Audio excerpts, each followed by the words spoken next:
저 이제 쿠버네티스 코리아 그룹의 이제 회장님이시기도 하고, 그죠?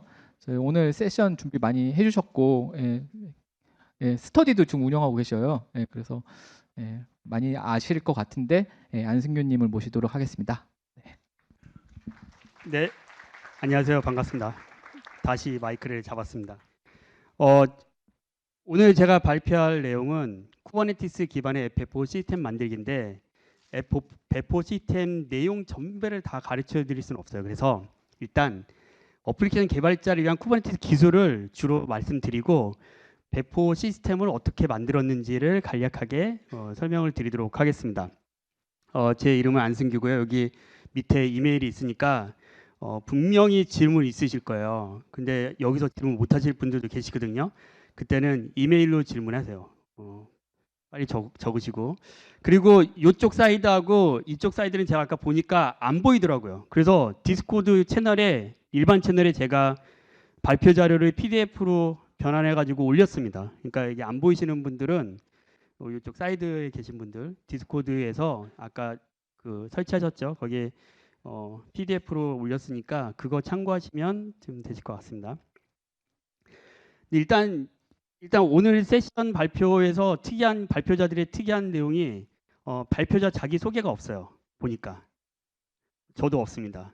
굳이 발표자 소개를 이 귀중한 시간에 그래서 뺐습니다. 일단 어플리케이션 개발자들이 왜 이걸 알아야 되냐면 쿠버네티스에 전부 다 배포한다고 다들 생각하잖아요. 야, 왜 컨테이너로 우리 개발 안 해? 야, 그리고 우리 컨테이너 도입할 거니 쿠버네티스 도입할 거니까 컨테이너 올려 하는데 정작 쿠버네티스는 모르고 개발자분들은 대부분 이제 스프링 붓이나 이제 스프링 개발자, 자바 개발자 분들이신데 나는 자바로 개발하는 것밖에 모르는데 컨테이너가 뭐고 올리는 게 뭐야? 저 이런 거 모르는데요. 이제 그렇게 된 거예요. 그래서 쿠버네티스를 아시는 분들은 개발을 모르고 개발을 아시는 분들은 쿠버네티스를 모르는 이런 상황이 난 거죠. 마치 MLOps 같이 그 데밥스가 그래서 나온 거잖아요. 야, 그러면 우리 데밥스처럼 개발자가 쿠버네티스를 알게 하고 이게 어떻게 돌아가는지는 최소한 이해를 시키자. 그래야지 개발자들도 그걸 기준으로 해가지고 만들 거니까라는 생각을 했어요. 그래서 요 발표자가 나온 게 된 겁니다. 그리고 또 실제로 이런 시스템들을 나만의 시스템들을 만들고 있어요. 오늘 발표하는 내용들은 이래요. 보면은 이제 컨테이너 기본 개념도 설명을 하고 파드에 대한 설명도 하고 컨트롤러에 대한 설명도 하고 리플리카 셋, 그다음에 이제 디플로이먼트, 스토리지, 네트워크, 디스럽션, 그다음에 햄차트, 배포 전략, 배포 프로세스 구현. 사실은 여기에 알고 워플로도 있었고 그 밑에 한 줄 더 있었는데 그게 그러니까 고랭으로 기반한 백엔드 그 시스템, 배포 백엔드 시스템도 있었는데 너무 많이 나간 거예요. 생각해 보니까. 그래서 30분 동안 다 하지도 못하고. 그래서 요 프로세스 구현까지만 설명을 하자라고 설명됐습니다. 왜냐하면 고랭까지 아실 필요는 없잖아요. 백엔드 시스템은 자바로도 그렇게 개발하면 되니까. 그래서 이렇게 내용을 설명드릴 거고 요 내용들을 아주 편안하게 듣고 가신다라고 생각하시면 될 것 같습니다. 먼저 이제 프로세스라는 개념은 누구나 다 아는 개념이죠. 서비스를 실행한다는 것 자체는 어플리케이션을 실행한다는 거고 이거는 프로세스를 띄우는 겁니다. 근데 우리가 프로세스를 띄울 때 어떻게 하죠? 바이너리 파일이 있어야 되죠. 소스 코드가 바이너리 파일이 있어야 되고 그 다음에 CPU와 메모리, 물론 디스크도 사용하죠. 이걸 가지고 프로세스를 띄우는데 우리가 이렇게 프로세스 띄우는 거를 서비스를 실행한다 이렇게 얘기를 합니다. 그래서 프로세스는 이런 것들이 필요하고요. 그러면 컨테이너는 뭐냐? 이게 아까 프로세스가 바이너리 파일 좌측에 보면 이 프로세스가 한 호스트의 서버에 바이너리 파일을 가지고 프로세스가 실행되는 이런 구조인데 컨테이너로 오면은 똑같은 구조이지만 달라지는 게 있어요. 뭐냐면 이미지 바이너리 파일을 이미지라고 표현해요. 그 컨테이너에서는. 그리고 그 이미지를 가지고 프로세스를 띄웁니다. 그러니까 컨테이너 한마디 말하면 프로세스예요. 프로세스인데 여기 보면 박스가 쳐져 있죠. CPU, 메모리, 디스크가 이 바닥에 있잖아요. 아까 그 일반 프로세스는 호스트가 가지고 있는 CPU, 메모리, 디스크를 다 사용해요. 그냥 내가 다 사용하고 싶다면 다 사용할 수 있습니다. 나누질 못하는 거예요. 그런데 프로세스의 CPU, 메모리, 디스크를 할당할 수가 있어요. 컨테이너에는. 그래서 컨테이너를 띄운다는 거는 지정된 리소스를 할당하는 거, 그게 이제 자원분배 C그룹이고요. 그 다음에 격리, 이렇게 네모 박스 쳐가지고 격리시켜 놨잖아요. 컨테이너 다른 데서 못 쳐다보게. 이렇게 격리시키는 네임스페이스 기술, 이게 컨테이너 기술입니다.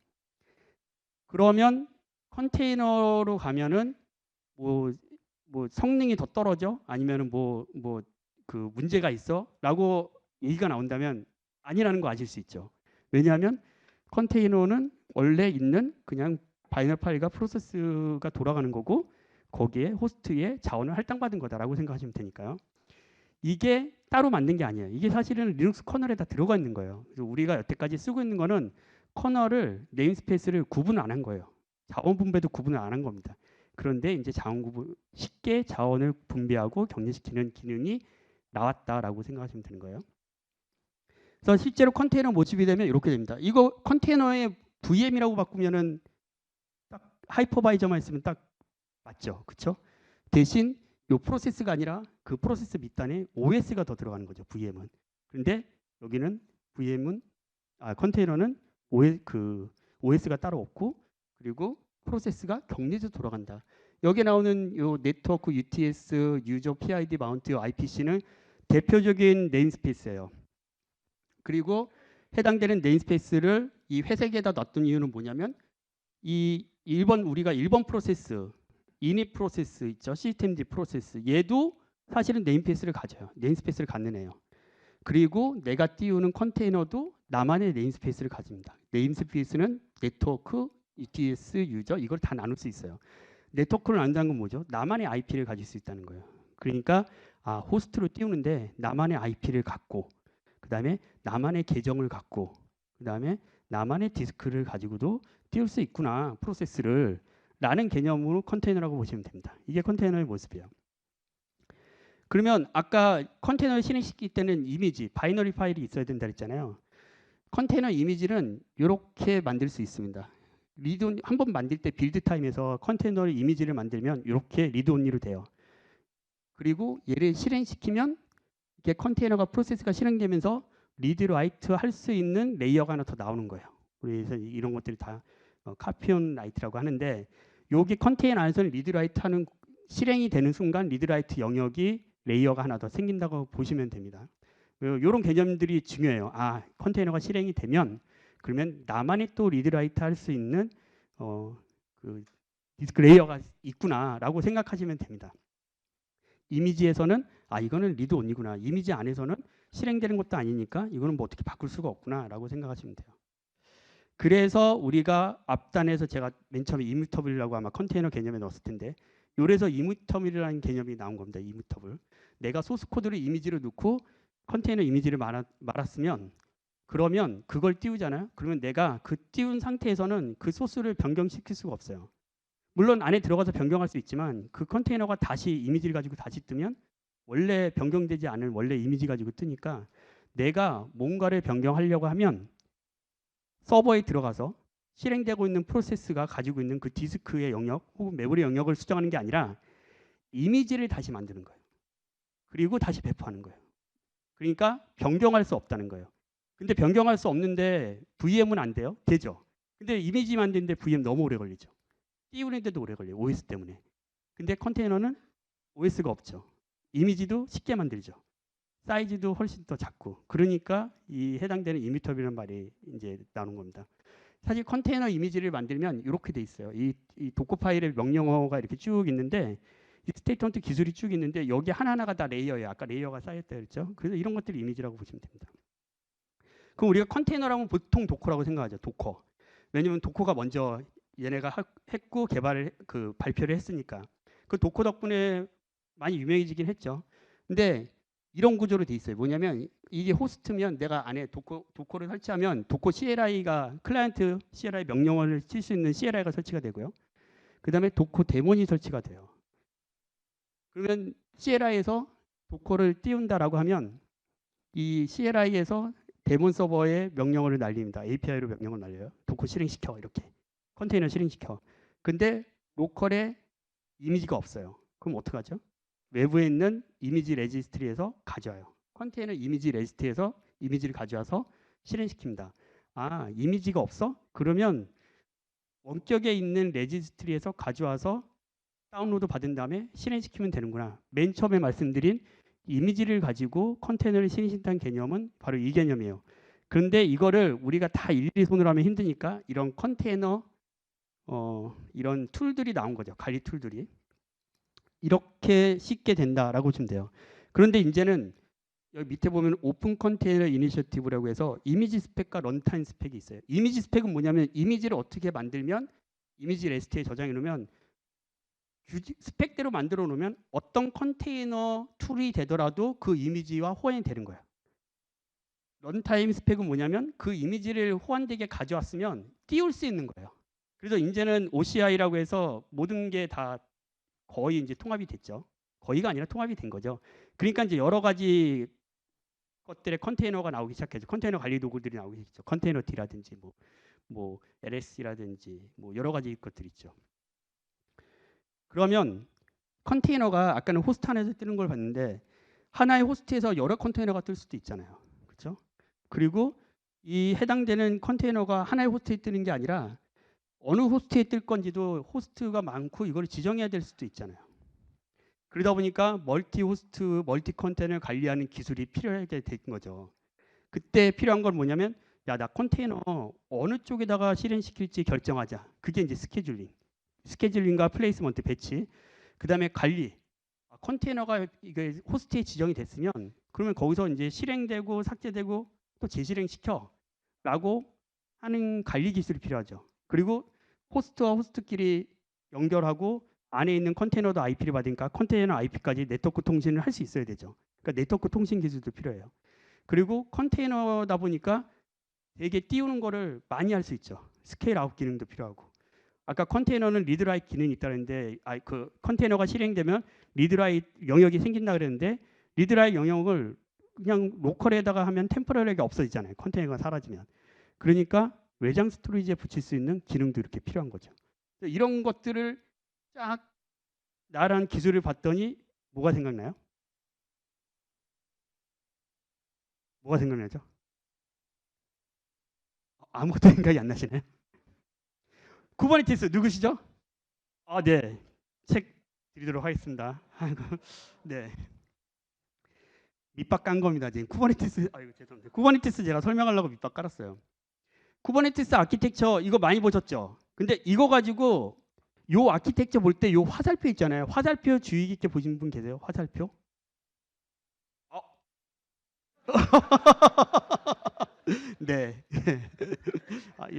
네, 맞습니다. 이 화살표가 되게 중요해요. 뭐냐면 쿠버네티스 필라소피 사상 막 이렇게 적으려고 하다가 그거는 뺐어요. 근데 그 장표는 시간 많이 될 것 같아서. 근데 보시면 API 서버가 중앙에 있고 이거 REST API, 그러니까 API 서버가 떠 있는 거예요. 떠 있고 이 컨트롤 플레이 있는 곳에 저 CM이 컨트롤러 매니저고 저 CCM이 클라우드 컨트롤러 매니저고 그다음에 요 밑에 있는 SCD 그다음에 이제 스케줄러 이렇게 돼 있습니다. 이게 컨트롤러예요.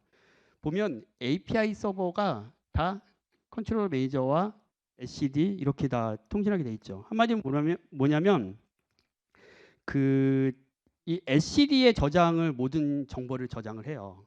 모든 정보를. SCD가 DB라고 생각하시면 돼요. 내가 쿠버네티스에 뭔가 컨테이너를 배포했다라고 하면 모든 정보는 SCD에 저장된다고 보시면 되고 요 SCD에 저장되어 있는 부분들을 통신하는 애들은 전부 다 스케줄러예요. 근데 스케줄러와 컨트롤러 매니저가 이 SCD API를 가지고 서로 통신을 합니다. 근데 노드에 직접적으로 호출을 안 해요. 네. 컨트롤러 매니저와 스케줄러는 노드에 직접적으로 호출하지 않고 노드는 API를 통해서 SCD의 정보만 가져갈 수 있어요.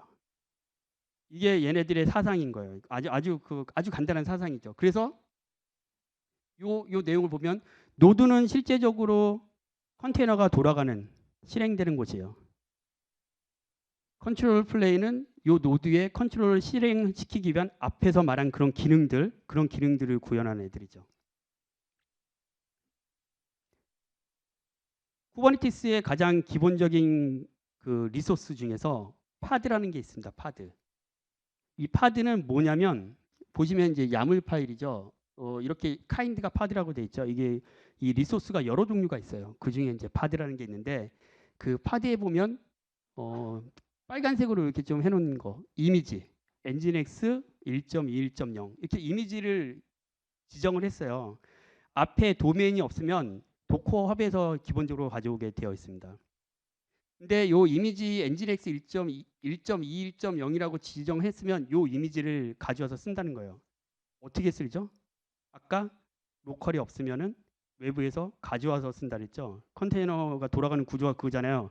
그러니까 이렇게 해놓은 거예요. 야 외부에서 가져와. 너그뜰 노드에 파드를 띄울 건데 없으면 거기서 가져와. 이런 의미고 요 컨테이너스라고 돼 있잖아요. 컨테이너스라고 돼 있다는 건 뭐냐면 컨테이너가 여러 개 들어갈 수 있구나. 파드라는 개념에는 컨테이너가 여러 개 들어갈 수 있어요.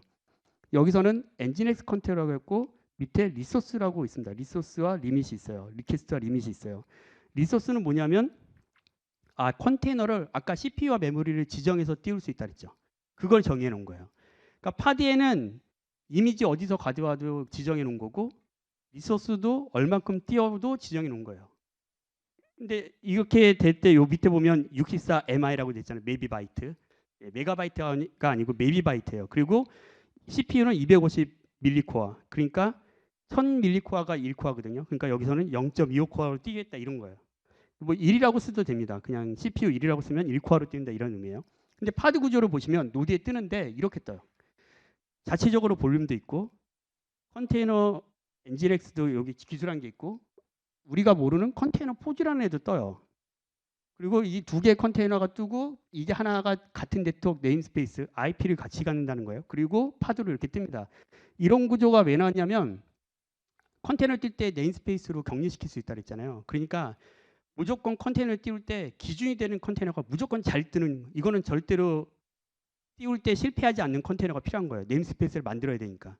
그래서 포즈라는 게 있습니다. 사실은 이 포즈 컨테이너를 보면 소스는 이제 뭐 프로세스도 오픈 프로세스도 관리해주고 이런 기능도 좀 들어가 있긴 해요. 소스는 간단하지만 아무튼 그래서 컨테이너 포즈라는 게 무조건 뜹니다. 파드를 배포하면 그리고 내가 기술한 워크로드 컨테이너 컨테이너 엔진에서 뜨고 얘는 같은 네임스페이스 묵히고 여러 개의 컨테이너가 다 들어갈 수도 있다. 그 볼륨을 같이 공유해 쓸 수 있다. 이게 파드예요.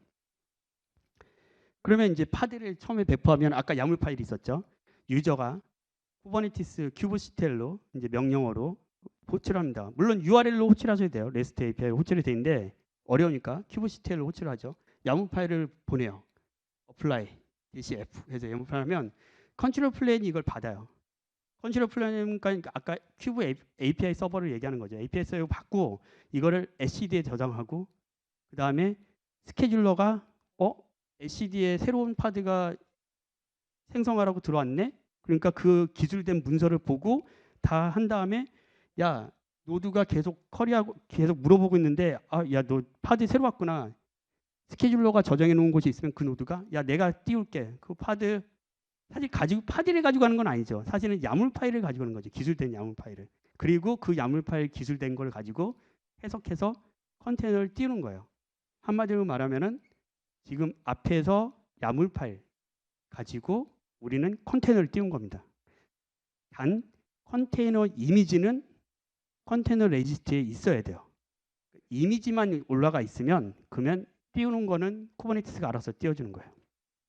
이거를 우리가 디클레러티브하다 이렇게 얘기하는 거죠. 선언적으로 했다. 기존에 우리가 프로세스 이미지 파일 막 복사하고 서버에 SCP로 카피하고 FTP로 카피하고 런 명령어 실행하고 이런 거 안 해도 된다는 거예요. 알아서 쿠버네티스가 해준다.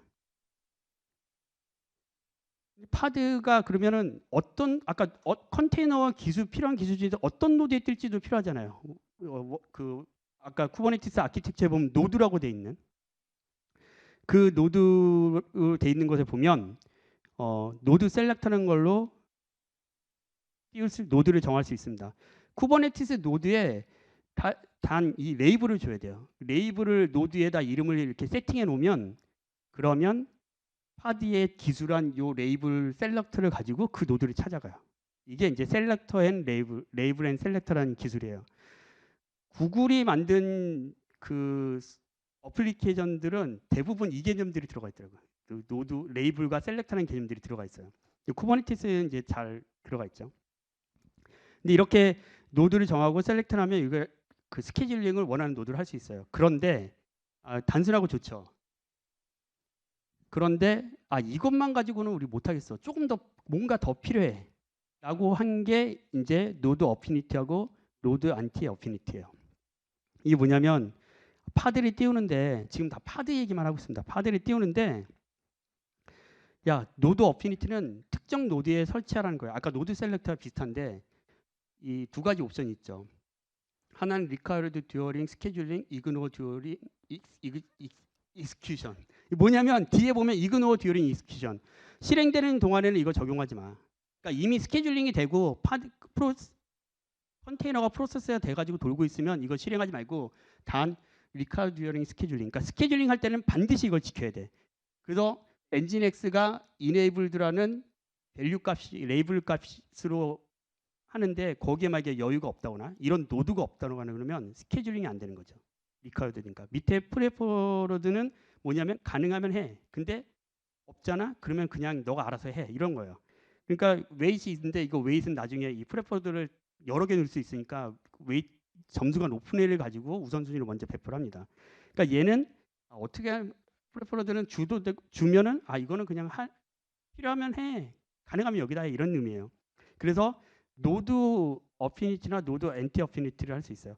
엔티 어피니티는 뭐냐면 여기서는 설명이 안 되는데 노드 엔티 어피니티도 있을 수 있어요. 그 노드에는 배포하지 마 이런 거예요. 엔티 어피니티는 똑같습니다. 이렇게 지정하는 거는. 그러니까 노드에 배포하는 기술은 노드 셀렉터도 있고 노드 어피니티와 노드 엔티 어피니티도 있는데 노드의 레이블은 반드시 넣어야 된다. 그러면 비슷한 게 있을 수 있겠죠. 뭐냐면 파드 어피니티도 있어요. 이거는 뭐냐면 똑같은데 파드에도 레이블을 줄 수 있거든요. 파드에도. 제가 이 맨 처음에 파드 설명할 때 여기 레이블을 줬잖아요. 스케줄링 할 때 파드에도 레이블을 줄 수 있어요. 파드에 레이블을 왜 주지?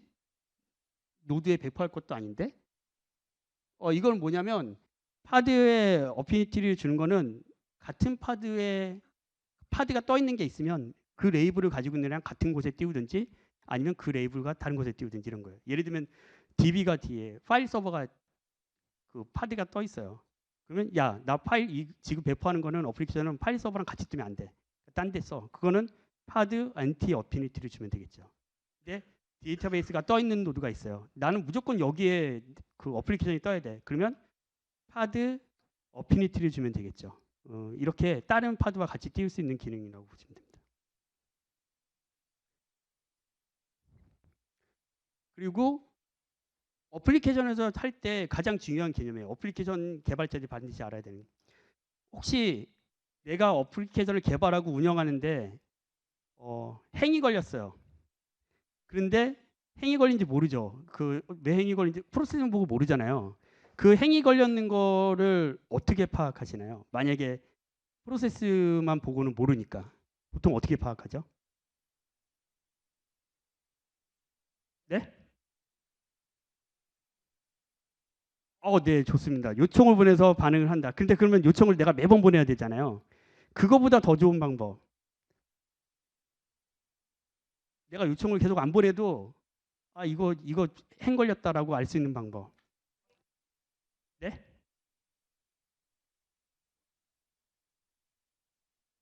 모니터링 서버를 찌운다. 그것도 좋습니다. 뭐라고 하셨죠? 맞습니다. 책 드릴게요. 맞습니다. 근데 제가 의도한 거는 사실은 제가 쿠버네티스 나오기 전에 많이 썼던 방식인데 이게 죽은 거예요. 이거 행이 걸린 거예요. 그거를 알 수 있는 방법은 로그를 계속 보는 거예요. 로그가 안 떨어지거든요. 행이 걸리면. 그러면 로그가 5분 이상 안 지킨다 그러면은 죽었다고 판단하고 우리는 계속 리스타트 시키고 막 그랬어요. 그런데 쿠버네티스에서는 그렇게 할 필요가 없죠. 왜냐하면 이 해당되는 라이브니스와 레디니스 스타트업이 있어요. 이건 뭐냐면 큐블렛은 노드에 떠 있는 쿠버네티스 모듈 중에 하나입니다. 컴포넌트 중에 하나인데 걔가 하는 역할이 파드를 띄우는 역할도 있고 이렇게 라이브니스나 레디니스나 스타트 프로브로 이렇게 찔러주는 역할이 있어요. 그래서 내가 이렇게 만약에 파드를 띄웠다. 그러면 라이브니스 프리브로 이렇게 줄 수가 있어요. 패스를 슬래시 헬치라고 주면 로컬 호스트가 이제 생략된 겁니다. 물론 여기다 내가 포트는 80이라고 줬으니까 로컬호스트 80에 헬치라고 찔러요. 그래서 응답 HTTP 게시니까 200이 나오면은 얘는 200단위가 나오면 앞자리가 2면은 성공이에요. 그럼 놔둬요. 근데 앞자리가 4가 왔어, 혹은 5가 왔어. 그러면은 문제가 있는 거죠. 그러면 얘를 리스타트를 하는데 언제 피어리드 세컨드까지 기다렸다가 계속 찌르다가 안 되면 리스타트 합니다. 지금은 트레스홀드를 안 줬으니까 이게 실패한 거 몇 번 실패한 이런 거 체크하거든요. 이니셜 딜레이 세컨드는 파드가 처음 뜨고 한 3초간 라이브니스는 호출을 안 한다는 거예요. 레디니스는 뭐냐면 라이브니스 처음에는 라이브니스와 레디니스만 나왔었어요. 레디니스는 뭐냐면 준비할 때, 라이브니스는 돌아갈 때예요. 그런데 레디니스가 준비할 때 라이브니스도 호출은 계속해요. 근데 파드가 아직 뜨지 않았다라고 인식이 되면은 라이브니스는 호출을 하지만 이게 실패했다고 리스타트를 하지 않습니다. 레디니스가 통과를 돼야 돼요. 레디니스가 통과되면 그러면 라이브니스가 그때 가서 또 찔렀다가 죽으면 에러가 나요. 그런데 이거는 불합리하죠. 매번 요청을 날리는 거는 문제가 있잖아요. 그러니까 어떻게 하냐면 스타트 어프로브라는 게 나왔어요. 라이브니스를 주고 레디니스 스타트 어프로브를 주면 라이브니스가 호출을 멈추 안 합니다. 스타트 어프로브가 할 때까지. 그러니까 스타트 어프로브는 최초에 기동할 때 그때 오래 걸리는 것들 이런 것들은 제가 진짜 오래 걸리는 거는 EJB로 만들었을 때 EJB를 자바로 올리는데 뭐 10분 이상 걸리는 것도 있어요. 예를 들면은 그러면은 진짜 오래 걸리는 거죠. 레거시 시스템 그런 것들이 있습니다. 근데 그런 것들은 실제적으로 스타트업 프로브를 주는 거예요. 그러면 그때는 라이브니스를 호출 안 하고 있어요. 스타트업이 프로브가 성공하면 그때부터 라이브니스를 호출합니다. 그리고 스타트업은 더 이상 호출하지 않아요. 그러니까 이제 호출을 최적화할 수 있고 그리고 내가 알아서 잘 떠 있나 안 떠 있나도 확인할 수 있는 거죠. 어플리케이션 개발자는 이런 기능이 있다는 걸 좀 아시면 좋을 것 같아요. 컨트롤 제가 조금 늦게 시작했으니까 한 37분인가 시작했거든요. 그러니까 원래 15분인데 한 20분까지 할게요. 컨트롤러가 있는데 컨트롤러는 그 리소스를 가지고 얘가 파악을 해요. 근데 어떻게 파악하냐면 리소스에 이제 정의된 야물이 있잖아요. 아까 같으면 파드는 빼고 파드는 컨트롤러가 관리 안 합니다. 예를 들면은 뭐가 있을까요? 아직 디플로이먼트 설명 안 했는데 아무튼 뭐가 있어요. 그런데 걔가 떠 있어. 그런데 나는 어떻게 띄우라고 호출을 했죠. 그러면 컨트롤러가 계속 얘가 떠 있어. 나 한 개 띄우라고 했는데 얘 진짜 프로세스 컨테이너 하나 떠 있는 거야. 계속 맞춰요. 이게 디자이어 스테이트와 커런트 스테이트를 맞춰주는 역할인데 이게 이제 우리는 이제 레콘실리에이션이라고 하는데 스펠링이 틀렸어. 아이가 빠졌어요. 레콘사일 한다 그래요. 이게 뭐냐면 그 터미네이티드 루프, 그러니까 not terminate 계속 돌아요. 계속 돌면서 마치 스레드보다 더 작은 단위지만 아무튼 계속 돌면서 이 야물 SCD에 들어가 있는 야물을 계속 파악해요. 사용자가 어떻게 생성하라고 했는지 그리고 계속 확인해요. 현재 파드가 제대로 떠 있는지 아니면 그 해당되는 리소스가 제대로 되어 있는지. 컨트롤러는 이거고 이 컨트롤러 개념에 의해서 아까 뭐 오퍼레이터 패턴 이런 것들이 나온 거예요. 근데 이 오퍼레이터 패턴은 시작은 사실은 쿠버네티스가 만든 쿠버네티스 있어요. 컨트롤러에. 아까 그냥 컨트롤러가 있었잖아요. 걔가 다 있어요. 각 리소스마다 컨트롤러가 다 떠요. 그래서 다 확인해. 리플리카 셋은 파드 이제 얘기했고 파드는 컨테이너를 띄우는 건데 똑같은 컨테이너를 여러 개 띄울 수 있잖아요. 그거는 리플리카 셋이 가능해요. 그래서 리플리카를 가지고 야 3개 띄워. 그러면 알아서 3개 뜨는 거예요. 리플리카 셋 컨트롤러가 있겠죠. 컨트롤러 안에 프로세스가 따로 떠 있는 거 아니고 컨트롤러 안에 또 하나의 컨트롤러가 있는데 그게 리플리카 셋 컨트롤러가 있고 파드 개수를 맞춰주는 역할만 한다. 그 다음에 이제 디플로이먼트라는데 디플로이먼트는 요 파란색 보면 아까 이게 뭐냐면 파드를 설명한 템플릿이에요. 근데 거기에 뭐가 있냐면 리플리카스 이 개수도 나오고 아까 리플리카스에서는 개수를 넣는다 그랬죠. 디플로이먼트도 리플리카처럼 개수를 넣어요. 그리고 파드의 노드 셀렉터 그대로 넣을 수 있어요. 그러니까 파드에 대한 개념만 더 넣고 한 번 더 감쌌구나. 그게 디플로이먼트예요. 그러면 이렇게 떠요. 이렇게. 근데 사실상 여기서 디플로이먼트, 리플리카 셋, 파드 이렇게 돼 있는데 실제적으로는 컨테이너가 떠 있는 건 파드죠. 그렇죠? 예. 그리고 이거는 디플로이먼트와 리플리카 셋은 개념적인 거예요. 실제로는 파드가 떠 있는 거예요. 물리적으로. 디플로이먼트는 그럼 리플리카 셋은 아까 개수를 줄 수 있다는데 디플로이먼트는 뭘 할 수 있냐? 히스토리도 관리할 수 있어요. 내가 배포하고 나서 그다음에 이전 버전으로 가고 싶으면 디플로이먼트로 배포하면 이전 버전 히스토리 보고 이전 버전으로 언두를 할 수 있어요. 그리고 스펙과 요게 스펙 템플릿 스펙은 파드예요. 그거로 정의를 하죠. 그래서 V1, V2. 이 RS가 리플리카 셋이거든요. 디플로이먼트가 리플리카 셋이 정의하는데 내가 만약에 V2로 배포 그러니까 V1으로 배포를 했다가 V2로 또 배포를 한다. 그러면 새로운 V2에 또 리플리카 셋도 있고 파드도 뜨는 거죠. 그리고 디플로이가 쳐다보는 거죠.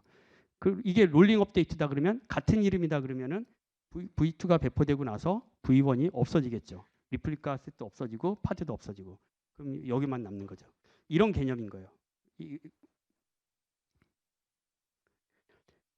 디플로이먼트 스케줄링을 하는데 파드 엔티 어피니티를 왜 넣냐면 보세요. 여기에 앱은 프론트엔드라고 디플로이먼트에 선언했어요. 그 셀렉터에 선언했어요. 저거는 파드에 넣은 거죠. 밑에 보면 템플릿이 파드와 동일한 요 영역이라 했잖아요. 디플로이먼트 야문인데 저 템플릿 메타데이터 레벨 앱 프론트엔드라고 넣었어요. 그리고 거기에 파드 엔티 어피니티를 넣었는데 앱 인 프론트엔드 이렇게 했어요. 이게 무슨 의미일까요? 리플리카는 3으로 주고 밑에 파드 MP 어티니티를 자기 자신에 대한 레이블로 줬어요. 이게 무슨 의미죠? 맞습니다. 같은 노드에 주지 말라는 거. 파드가 3개를 띄우는데 같은 노드에 주지 말라는 거예요. 내가 노드가 쿠버네티스 노드가 2개밖에 없어요. 그럼 어떻게 되죠? 하나는 안 떠요. 왜냐하면 리카이어드니까. 그런 구조로 가는 겁니다. 이거를 왜 설명드리냐면 어플리케이션 개발자들도 내가 어플리케이션 만들 때 나는 이 어플리케이션이 인프라가 죽어도 잘 동작하게끔 만들어야 돼. 근데 잠깐 이거 노드 같은 노드에 뜨면 어떻게 돼? 이런 걱정하지 말라는 거예요. 이런 걸로 다 할 수 있으니까.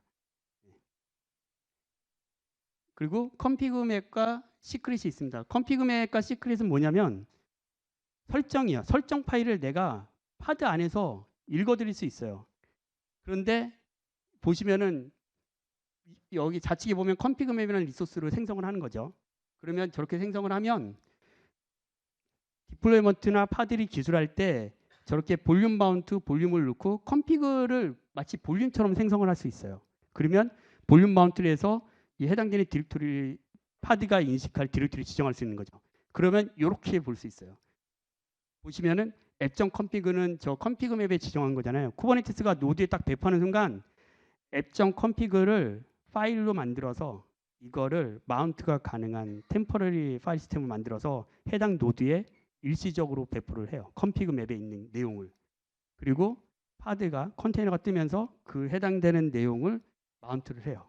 그러면 실제로 그 앱에 컨테이너에 들어가서 프로세스 들어가서 그 안에 디렉토리 구조를 보면 내가 여기 마운트한 디렉토리 구조 etc 밑에 컴피그 밑에 저 앱.config라는 파일이 있잖아요. 저거가 그대로 생성이 돼 있어요.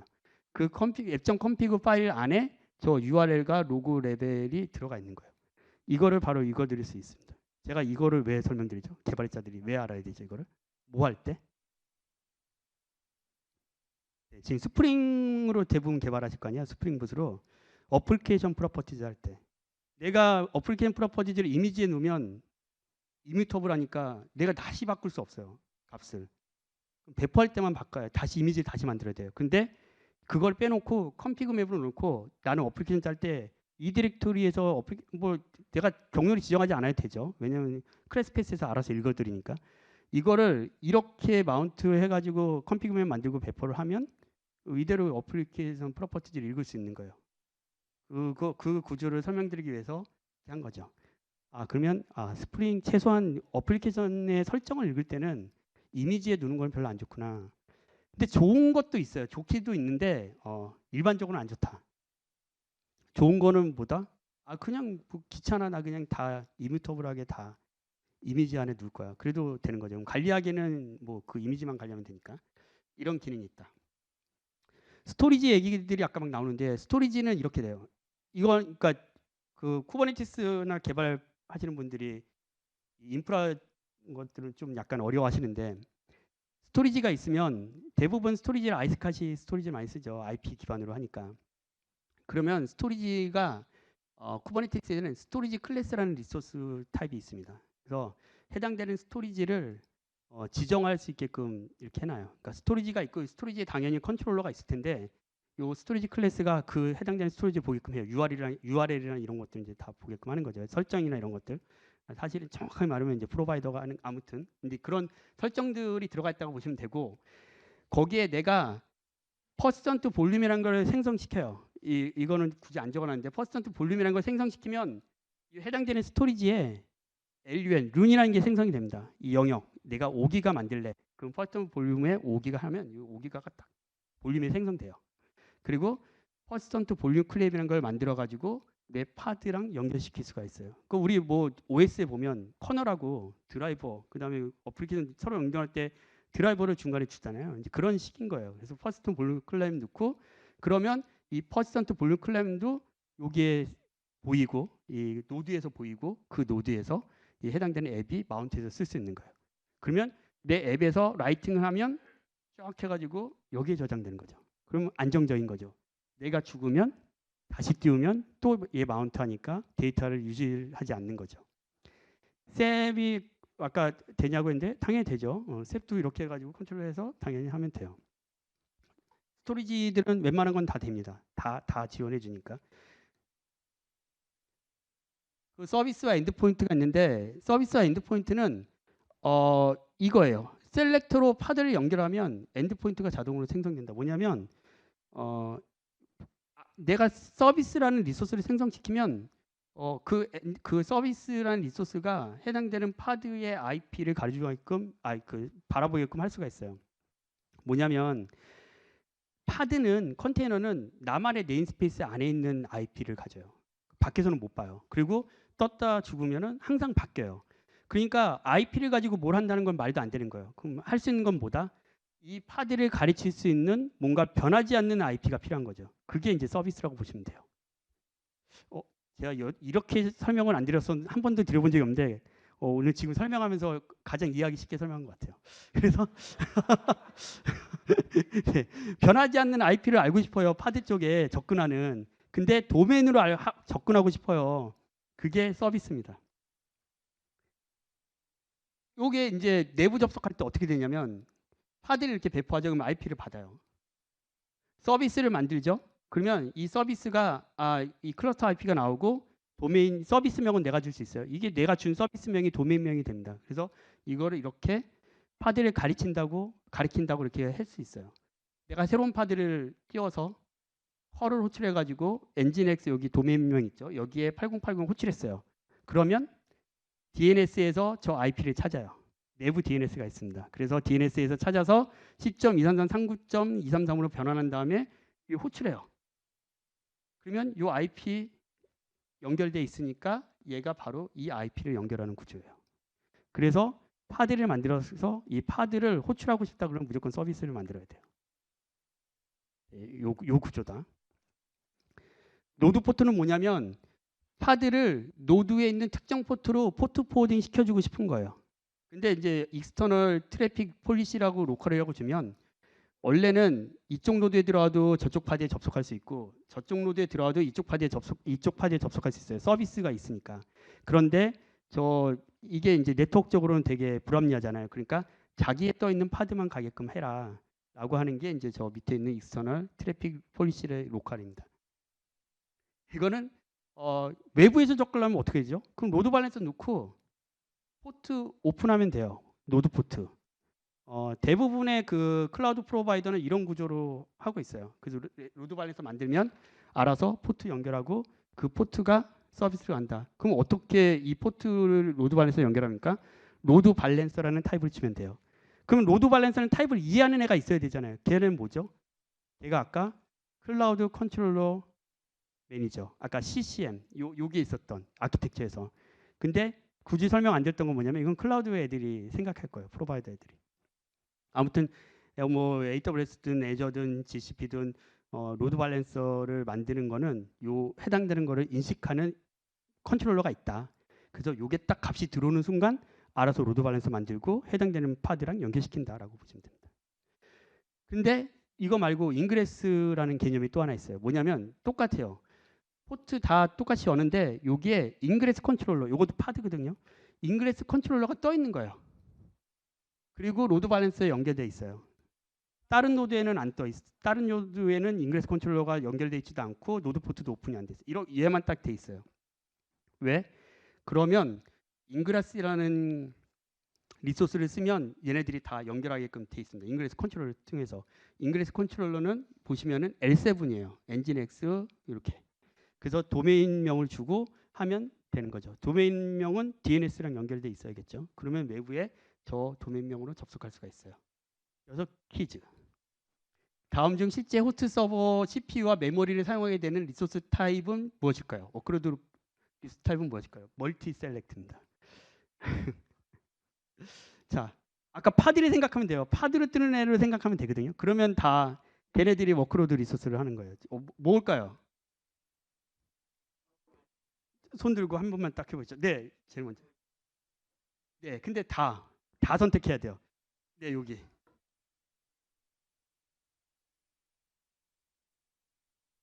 네, 정답입니다.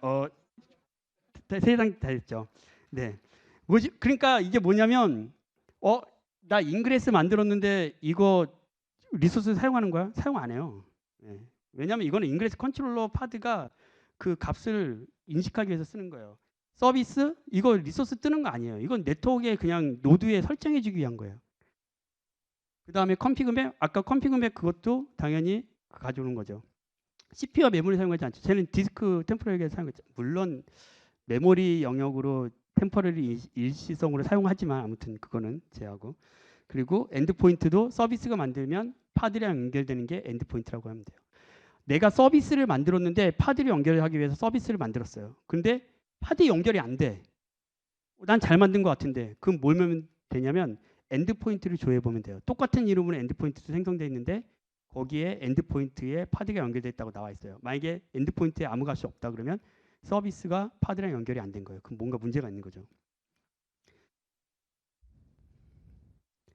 지금 20분인데 5분만 더 할까요? 재밌나요? 네. 제가 이거 안 될 줄 알았어요. 시간이 되게 부족하더라고요. 디스럽션은 뭐냐면 뭔가를 변화시킨다는 뜻이 아니라 여기는 디스럽티브가 아니라 이거는 실제로 문제가 생긴다는 거예요. 물리 서버가 다운될 수도 있어요. 어플리케이션 개발자들은 잘 생각하세요. 물리 서버가 다운될 수도 있어요. VM이 삭제될 수도 있고, 그죠? 그럼 내가 떠 있는 파드가 없어질 수 있는 거예요. 클라우드 프로바이더 혹은 하이퍼바이저 문제로 VM이 안 보일 수도 있어요. 그게 진짜 문제가 생길 수 있는 거죠. 커널이 패닉될 수도 있어요. 그 노드가 완전히 문제가 생기는 거고. 혹은 네트워크 문제로 노드가 안 보일 수도 있어요. 그럼 파드도 안 보이는 거고. 노드 리소스 부족으로 파드가 에빅션 난다. 뭐냐면 노드가 부족하면 그 메모리가 부족하면 CPU나 이런 게 부족하면 디스크가 부족하면 이 파드를 죽이고 다른 노드로 보내버려요. 왜냐면 자기가 살아야 되니까 OS 영역을 써야 되니까. 그러니까 파드 이빅션이 일어날 수 있습니다. 메모리가 차버리면. 그래서 아까 리소스 뭐 리퀘스트 리밋 줬잖아요. 그렇죠? 디플로이먼트 등과 같은 파드를 관리하는 컨트롤러가 이거를 삭제해 버릴 수도 있어요. 버그일 수도 있고 아니면 우리가 잘못해가지고 삭제할 수도 있고. 그리고 우리가 디플로이먼트 업데이트를 시킬 수도 있죠. 그러니까 새로운 버전을 배포할 수도 있어요. 그러면 파드가 이전 파드가 삭제되죠. 내가 명령으로 실제로 파드를 삭제할 수도 있고. 파드로 띄웠을 때만. 디플로이먼트를 띄웠으면 다시 살아나긴 하지만 아무튼 죽었다 살아났죠. 문제가 되죠. 업그레이드나 문제 해결을 위한 노드 트레인. 이건 뭐냐면 노드를 파드를 다 딴 쪽으로 보내버릴 수 있어. 이빅션을 내가 그 명령으로 해버리는 거예요. 그 더 이상 스케줄링 되지 않게. 왜냐면 이거를 노드를 업그레이드하거나 문제를 해결해야 되니까. 클러스터 오토 스케일링이나 노드 트레인. 그러니까 클러스터 오토 스케일러가 노드가 3개를 쓰고 있는데 야 이거 리소스 부족하니까 4개를 늘렸다가 야 또 하나 죽여. 다시 이제 괜찮았어. 그럼 어느 거 죽일지 모르잖아요. 그런 식으로 이제 노드 드레인이라는 수 있고. 노드 문제 해결을 위한 그냥 노드 자체가 아까 파드 같이 이제 없애버릴 수도 있어요. 혹은 어드민이 이 파드 그냥 지워버려야겠다. 문제 있다. 그래서 지워버릴 수도 있죠. 그럼 이런 것들의 해결책은 뭐냐면 리퀘스트 리소스를 잘 줘야 돼요. 그래야지 이제 이빅션 이런 거 안 일어나죠. 그리고 멀티 넘버 리플리카스를 써야 돼요. 하나를 띄우면 안 되는 거예요. 항상 여러 개 띄우는 거예요. 그렇죠? 최소 2개 이상, 3개 이상 엔티 어피니티 적용해가지고 그 파드 엔티 어피니티 적용해가지고 그 엔티 어피니티 적용한 거고 파드 디스러션 버전은 뭐냐면 내가 최소한의 이 노드는 무조건 파드는 무조건 떠 있어야 돼. 내가 업데이트를 하더라도 롤링 업데이트를 하더라도 파드 3개 중에 하나는 무조건 떠 있어야 돼. 이렇게 지정할 수가 있어요. 그러면 3개가 한 번에 다 죽을 수는 없어요. 그 노드가 3개 노드가 각각 그 있는데 거기에 파드 하나씩만 있어도 다 죽어도 그 해당되는 그 드레인이 안 일어나요. 왜냐하면 이거를 디스럽션을 만족시키지 못하니까. 그래서 이런 방식을 써가지고 내 파드를 안전하게 할 수 있다. 어플리케이션 짤 때는 어디다 적어놨지? 네, 인프라가 망가질 수 있다고 생각해야 돼요. 어플리케이션 짤 때는 항상 제가 잘못했는데요. 제가 이중화를 아닌데요. 그런 말은 필요가 없는 거예요. 쿠버네티스에서 이제는. 왜냐하면 유실될 일도 없어요. 그 노드가 다 죽지 않는 이상은. 그러니까 어플리케이션 짜고 내가 이거 해당되는 배포하고 할 때 나는 이 어플리케이션이 어떻게 클러스터링 될지도 잘 생각해야 돼요. 인프라가 죽을 수 있다는 가정하에.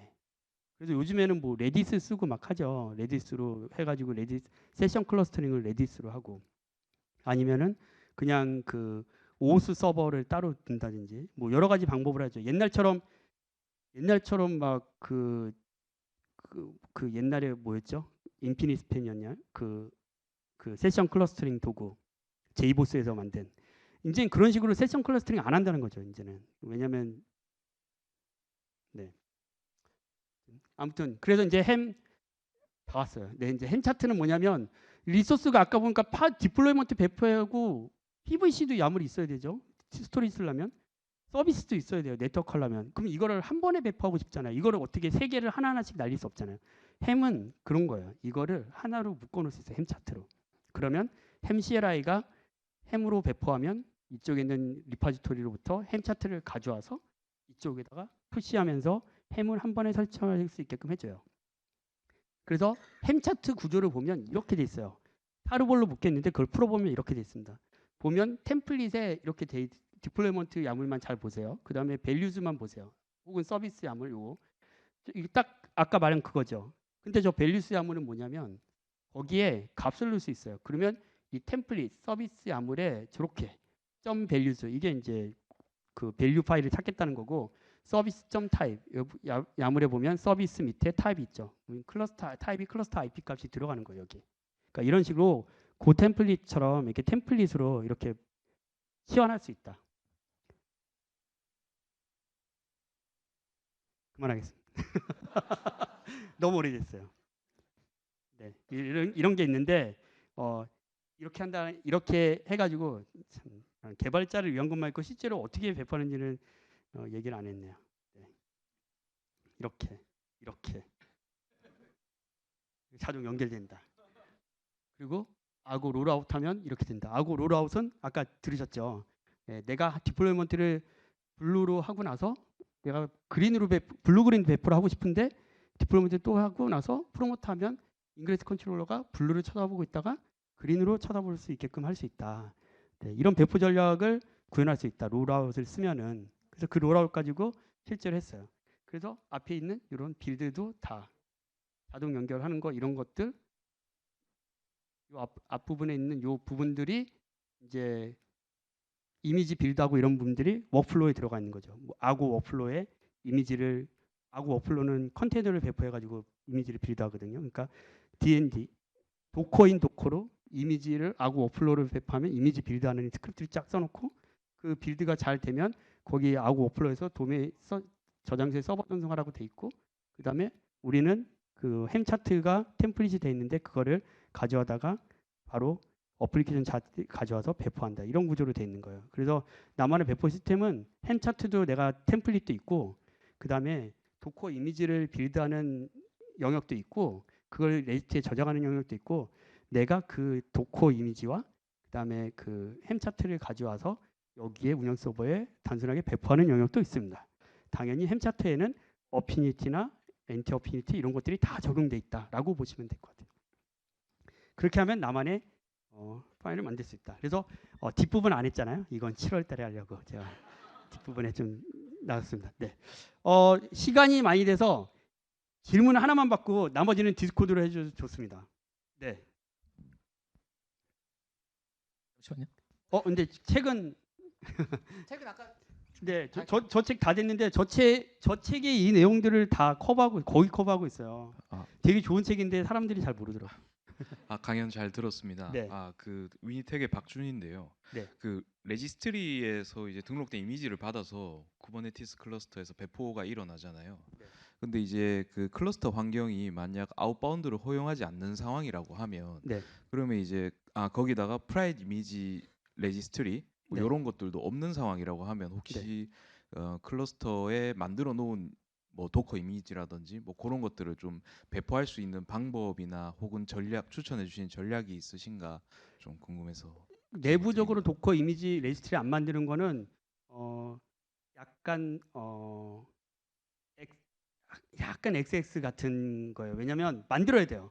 그래야지 왜 가져오죠. 그러니까 사실 하버나 이런 게 정말 쉽게 레지스트리 만들게 돼 있잖아요. 근데 네. 그거를 관리할 사람도 없고 우리는 올리지 못하겠어라고 하면 이제 운영자가 힘들어지는 거예요. 뭐냐면 그 이미지를 로컬에다 배포해 놓으면 돼요. 모든 노드에다가 내가 어디로 갈지 모르잖아요. 정해져 있으면 상관없어요. 그 노드에다가 나 파드 3개 뜰 건데 무조건 이 노드에만 떠. 그럼 요번에 이미지가 바뀌었어. 그 이미지를 거기다가 카피해 놓고 그 다음에 그러니까 도커 이미지스 하면 보일 수 있게끔 CL 컨테이너드 크라이오 CL 하면 보일 수 있게끔 거기다 배포해 놓고 그 다음에 파드를 배포할 때 그 폴리시가 있거든요.